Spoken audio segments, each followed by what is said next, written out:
Throughout history, humanity has asked for proof, tangible signs to believe in something greater. And in every age, when God sent his messengers, he didn't just give them miracles. He gave them relevant miracles, proofs that spoke directly to the people of their time, challenging what they held in highest esteem. Let's begin with the time of Prophet Moses, peace be upon him. In the courts of Pharaoh, magic and sorcery weren't just entertainment, they were power. Pharaoh surrounded himself with the greatest magicians, men who could weave illusions that amazed crowds. So, when Moses was sent, what was the miracle God gave him? A staff that became a real, living serpent swallowing the illusions of the magicians, a hand that shone with divine light, miracles that didn't just mimic magic but transcended it entirely. The magicians themselves fell in prostration, declaring, "We believe in the Lord of the worlds." Why?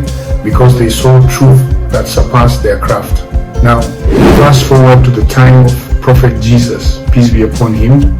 In his era, medicine and spiritual healing were highly advanced. People sought cures from physicians, herbalists, and even mystics. So what was Jesus' miracle? He healed the blind and the leper not with herbs, but with the permission of God. He breathed life into a clay bird, making it fly. And most profoundly, he brought the dead back to life, all by God's will. These weren't just acts of healing. They were demonstrations that life, death, and health belong ultimately to the Creator, not to human skill alone. Then came the time of Prophet Muhammad, peace be upon him. Arabia in the 7th century was a land intoxicated by language. Poetry was their art, their pride, their identity. Poets could elevate tribes to glory or destroy reputations with a single verse. So when Muhammad emerged with his message, what was his miracle? It was the Quran, a recitation so profound, so linguistically perfect, so intellectually and spiritually rich that it left the greatest poets of Arabia in awe. They called it magic, but they couldn't imitate it. They called it poetry, but it transcended every rule of poetry. God challenged them directly. If mankind and jinn gathered together to produce the like of this Quran, they could not produce its like, even if they assisted one another. Quran 17-88.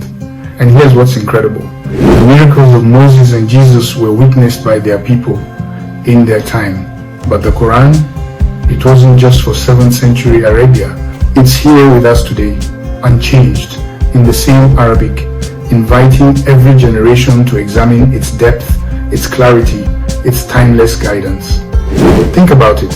God doesn't speak to humanity in a vacuum. He meets people where they are.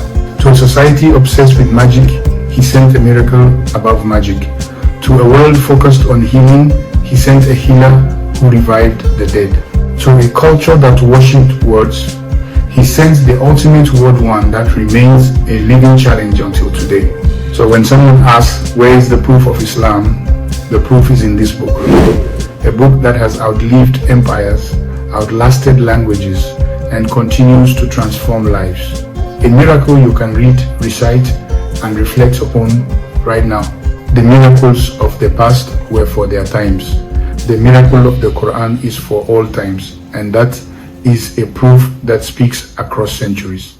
Thank you for watching. If you are curious, open the Quran, read it, and ask yourself, could this truly be the work of a human being, or is it something greater?